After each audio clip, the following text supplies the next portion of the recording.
Oh, my friends, great to have you back.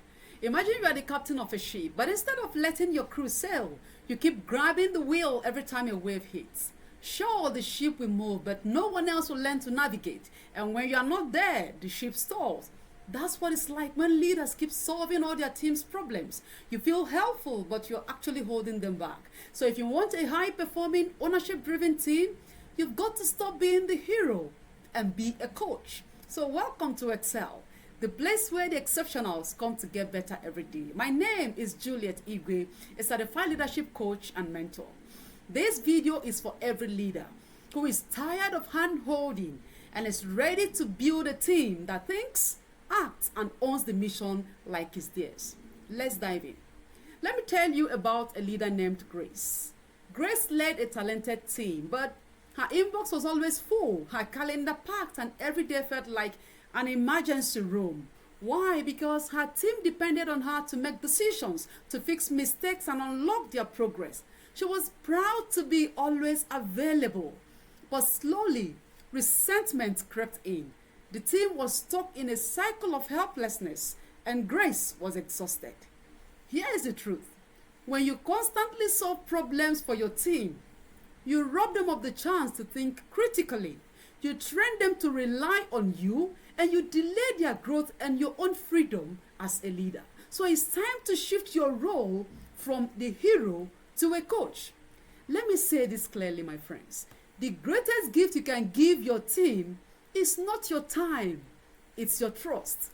Most leaders think their job is to protect the team from failure. No, that will make you to just jump in fast, offer solutions, and fix things.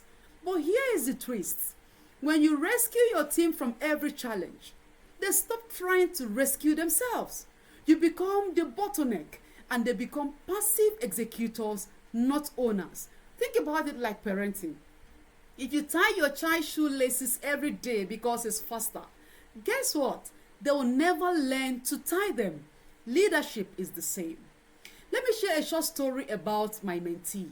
I worked with a leader named Tunde who had a habit of hovering. Whenever his team faced an issue, he would stand by their desk figuratively and literally suggesting what to do. One day during a coaching session, I challenged him to try something different. The next time someone walked into his office with a problem, he paused at the door frame and said, that's a tough one. What do you think should happen here? At first, the team member that brought that issue was caught off guard because they weren't used to, being asked this kind of question. But then, that team member offered a solution, and a good one at that. That singular moment changed everything. Here are some powerful leadership questions you can use to replace those quick fixes. You can ask, what's the real challenge here in your view? What have you tried so far? What will success look like? And how can I support you without taking it over? Each of these questions opens the door to growth because every problem you solve is a missed opportunity for someone else to rise. I hope you got that. Every problem you solve is a missed opportunity for someone else to rise. Now let's get practical. You want ownership, right? Here is how to build it intentionally, not hope for it. This is your 3-step ownership framework. Step 1, define the sandbox.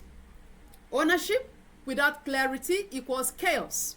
Your team must know what they are fully responsible for, what requires collaboration or approval, and what is out of bounds for them. Clarity, my friends, is kindness. So you need to create a simple decision rights chart that you can use in your organization. And this chart will show you who can decide what are their limits. It might feel rigid at first, but it actually frees people to move boldly within their scope. For example, you can say you own client communication, but I'll review pricing changes before they go out. Or you can say you own this project timeline, but loop me in if it will affect cross-team delivery. These are practical ways that you can actually use to help your team own their space. Step 2, empower with guardrails. You are not throwing them into the deep end without a life jacket. You are giving them the freedom to act within the safety net. How are you going to do that? Provide templates, tools, standard operating procedures that they can use to deliver on their role. Share contexts and expectations. These are what we want. These are what you should do. Then use your initiative.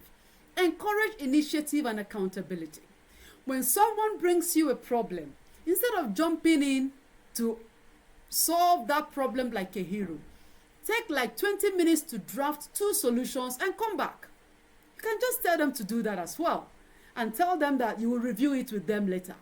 This particular action will build confidence, and they will know that they are supported, but they are also expected to think first. And step 3, debrief often, not just when things go wrong. Ownership grows through feedback loops. So after a decision, a project, or even a small task, create a culture of review. You can ask, what went well? Where did you feel unsure?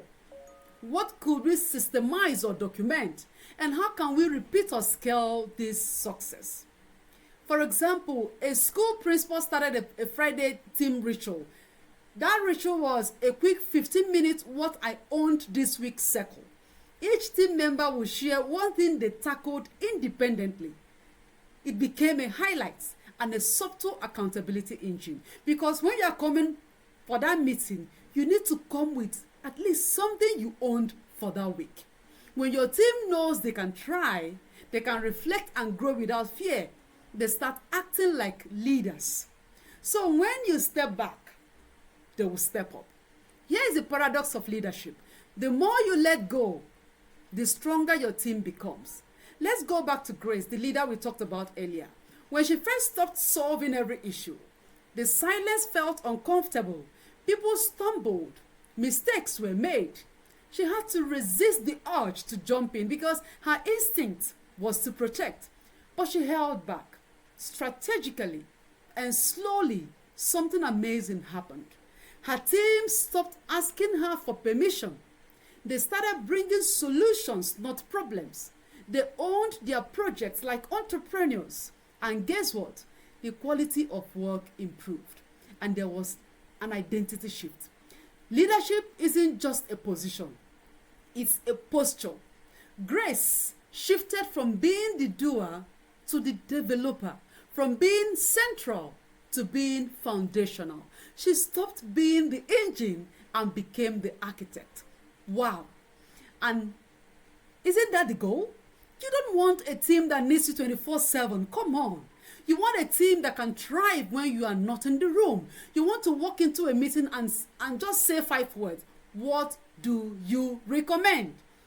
That question is a litmus test. If they can answer it with clarity, confidence, and conviction, congratulations, you've built a high ownership team. Did you get the 5 questions, the 5 words? What do you recommend? Now, your leadership legacy. Let's say this. Your greatest legacy as a leader won't be the tasks you completed. It will be the people you empowered, the teacher who finally took initiative, the manager who made a bold call, the young team member who found their voice, and all because you stepped back and let them step up.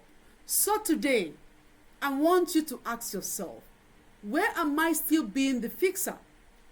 What is one responsibility I can delegate with support? Who on my team is ready to grow if I just stop micromanaging? Repeat this to yourself. If I want more ownership, I must give more trust. If I want them to rise, I must step aside. Because true leadership isn't about doing more, my friends. It's about equipping others to do their best work without you always being there. That is not weakness. That is wisdom. And that's a wrap, my friends. If this video hit home, drop trust in the comment. Tell me, what is one way you can stop being the fixer and start being the coach? And if you're ready to build a culture of ownership in your school, your business, or your team, subscribe, because this is just the beginning. Remember, the less they need you, the stronger your leadership has become. See you in the next one. Stay blessed.